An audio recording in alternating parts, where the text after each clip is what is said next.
Hello, today is Wednesday, May 20th, 2020. I'm Joe Schmidt from TC2, and this is Staying Connected. I recently recorded a two-part podcast series with Andrew Brown, who is LB3's managing partner, and he's also the chairman of TC2. And in that podcast series, we discussed how the global pandemic is impacting telecom usage. We highlighted some of the steps you'll want to take to keep your costs in check without limiting service performance. And we also talked about some contractual and sourcing issues facing enterprises during the global pandemic. Well, we still have some more guidance for you and another two-part podcast series to help you out. What we're going to do on these two podcasts today is provide some more tips to help you deal with your network services and related contracts during these difficult times. To do that, I'm joined by my TC2 colleagues, Larry York, who is TC2's Executive Director, and Tony Mangino, one of our other directors. Guys, thanks for joining me today. Larry, let me start with you. What have you been seeing and hearing from clients over the last couple of months? Yes, hello, Joe. We've been hearing quite a bit from our clients, actually, given all the workplace disruption caused by the pandemic. A lot of companies are making changes to their transport and infrastructure deals so that they can better meet the demands of their employees. Whether that means reallocating bandwidth to support a larger remote workforce, more stringent diversity requirements, added backup circuits, or the need for near-term immediate cost savings. There's a lot happening. Yeah, I'm not aware of any companies that have anticipated this and haven't had to take some action. So, Tony, what should companies be doing? Yeah, thanks, Joe. It's good to be with you here today. So as the crazy period of pandemic disruption settles down, there's actually a pretty straightforward list of things that enterprise customers should be doing. First, you'll want to recognize and quantify the likely impact that closing sites or moving people around is going to have on how much you spend. So now more than ever, it's important to get commitment tracking reports from your vendors and to check them to make sure they're accurate. You want to give these a serious look to identify any changes in your spend so that you avoid any surprises about whether you face any risks satisfying revenue commitments in your deal. Those commitment tracking reports, they are important, but sadly, they're not always accurate, due to any number of reasons, like accounts might be missing or spend is being tracked for some business unit that might have been sold. But regardless, you really do need to understand your spending and how it has or hasn't changed. Yeah, for sure. Now, once you get a handle on changes in your network spend, you're going to want to think about changes in your network usage, and that means thinking about optimization. For example, are you reducing bandwidth consumption at remote offices that have now gone virtual and that may never really return to full capacity? Have you conducted a wireless rate plan optimization exercise to address new usage patterns? Think things like right-sizing plans to meet increased consumption and optimizing expensive international roaming plans to account for vastly reduced travel these days.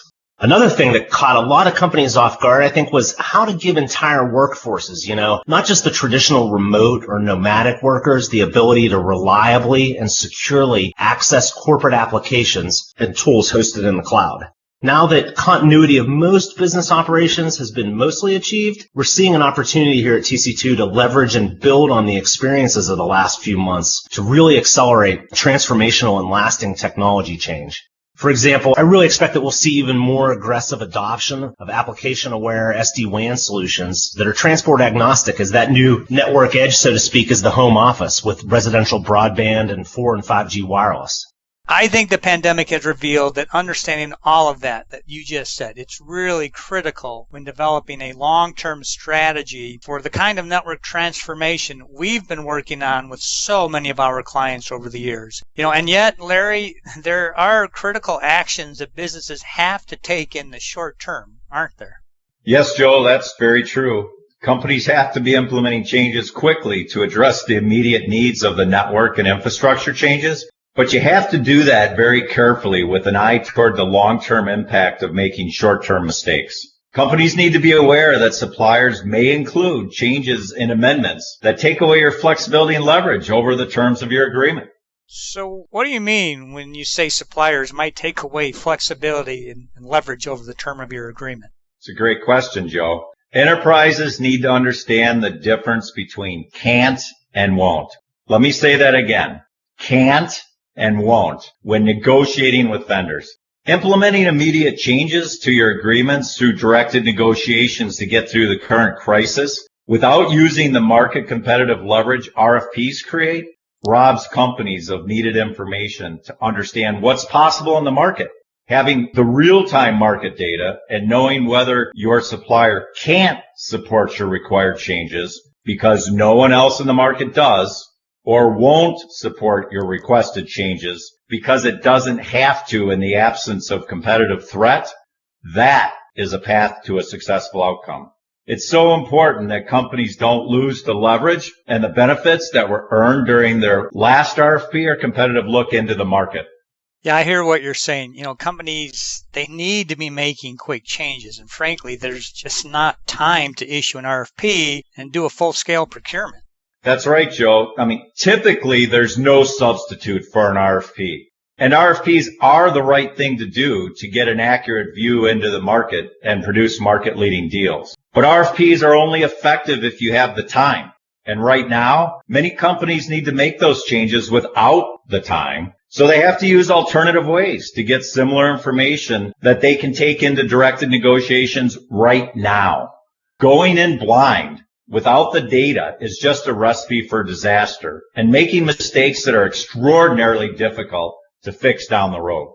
Okay, thanks, Larry. I know you and Tony have more tips, so let's pick up this discussion in part 2 of the podcast. In the meantime, if you'd like to discuss how your company is dealing with the global pandemic, or hear how other companies are getting on, or if you have other ICT lifecycle needs that you'd like to discuss, you can contact Tony, Larry, me, or any of our LB3 and TC2 colleagues by giving us a call or sending us an email. You can also stay current by subscribing to these Staying Connected podcasts on any number of platforms, including Apple and Spotify. You can also check out our websites and follow us on LinkedIn.